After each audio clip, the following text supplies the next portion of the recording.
Now I'm going to be covering some basic CSS properties, but at the end of this module I will teach you how to learn any property very fast. But first, let's learn about text styling. So I have here a heading and a paragraph, and I have linked a CSS file which is right here. As you know, I can select the whole document with this character right here, and I can say font, family, and here I'm going to select the font that is going to be used. I can select different fonts for different elements. Maybe I want a font in my paragraph, a font in my heading, etc. Now, here I'm using a sans serif font, which has this decoration which looks really old, and I want it to be more modern. For this, I'm going to use a sans serif font, and as you can see, now it changes. As I'm only specifying the style I want, it takes the font default from my system. Okay, so my system, in this case is Windows, it's using this font right here, but it can change depending on the device. Maybe some Android devices have a different font, iPhones have a different font, etc. In fact, there is something called system/UI, which takes the default font from the system the user is using. So in this case it's Windows, so the font looks like this. In Mac, it can change, or in an iPhone or in an Android, but they usually look the same.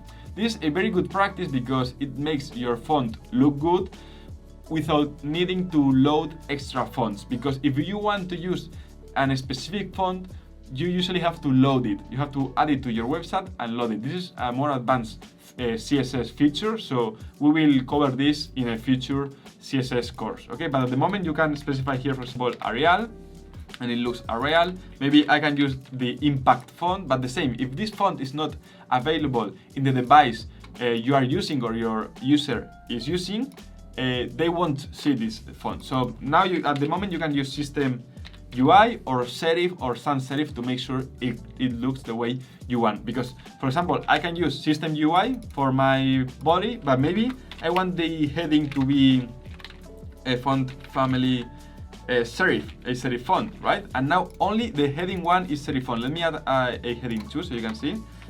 This is a sans serif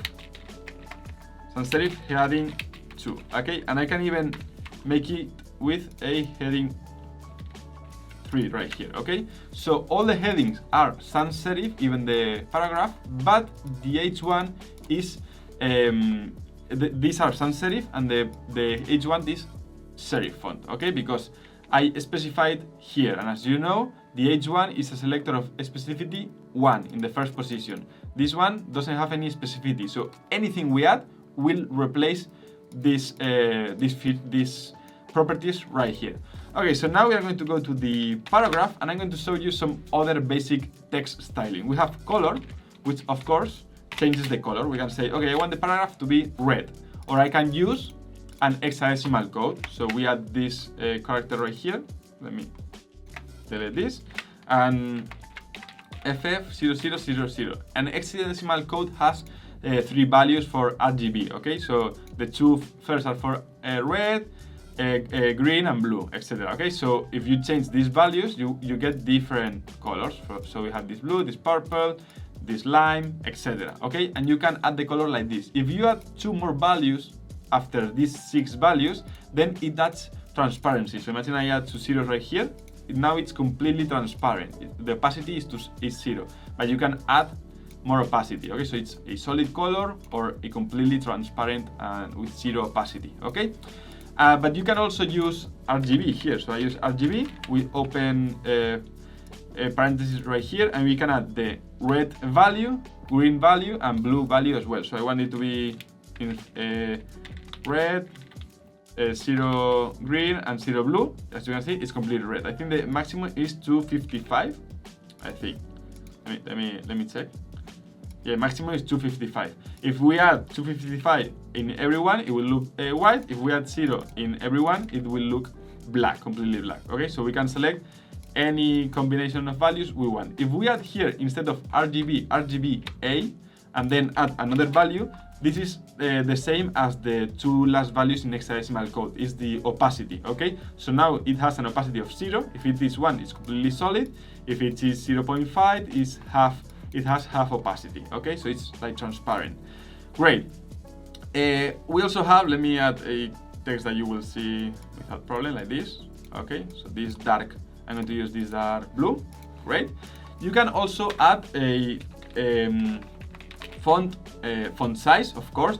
Visual Studio Code helps you here with the properties you can use, and you can search them online. Remember, the best way to learn is when you need to achieve something, like maybe you want to make this font bold, so it looks, it has a higher weight. You can search online how to make text bold with CSS and HTML, and you read the documentation, so you understand it and you know how to do it. Okay, but in this case we're going to use height weight, and you can say it's bold, light, normal, etc. So if it's bold, you can see it being bold. If you add lighter, now it's really thin. If you say normal, it's normal. And now we have the font size, which you have, you can add any value. For example, I want 30 pixels, and it looks very big. If I say 10 pixels, it looks small, and we can use many size units here. For example, 1 rem is the default size of your text. So if you add 2 rems, the text will be 2 times as big. If you add 4, it will be 4 times as big. If you add 0.5, it will be half of the regular size. Okay, these are relative sizes. We will talk about that in another class, but at the moment I'm going to say only 20 pixels. And you can add many properties. For example, text letter spacing, and you can say, hey, I want 10 pixels of spacing in between each letter, and now we have this spacing. Or imagine I'm going to add, or even it can be a negative space, negative value. So now all the letters are together, which of course doesn't look good. Okay, so in this case I'm going to add maybe just a little bit of spacing. Okay, so it looks like this.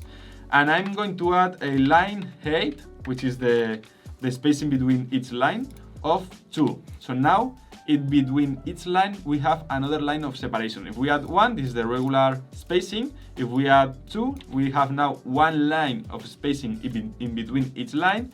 If we add 3, we have 2 lines of separation. If we add 0.5, now the text is all together, etc. So we have tons of properties. The best way to learn this is to try it yourself. Try to replicate a layout and a design that you have seen somewhere in any website that you like.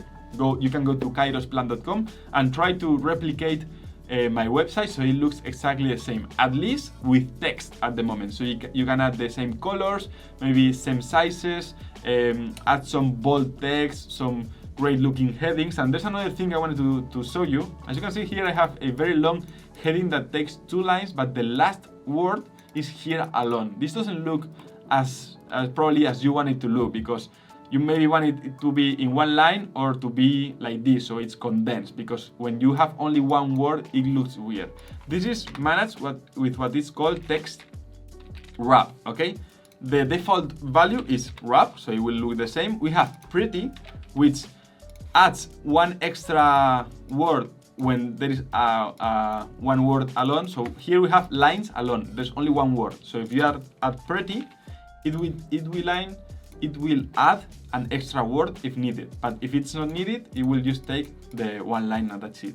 And we have one that looks really good on headings. Don't do this on text because it will look horrible, which is called balance. What it does, it tries to make all the lines the same length. So if it takes 1 line, it's okay, but if then it needs another line, it divides it in the middle, so it looks good. This is a good combination with text align, which is another property you can add to text center. Okay, so you can align it to the left, to the right, or to the center, and it looks really good. This is a very good looking heading. Okay, so maybe a good heading will be a font family. In this case, I prefer sans serif with text wrap balance, text align center, and maybe font weight bold. Okay, I think headings are by default bold, but you can add bolder, for example, or maybe you can specify the weight you want. And maybe you can even add text transform, which is another property. There are tons of properties. That's why I told you that the best way to learn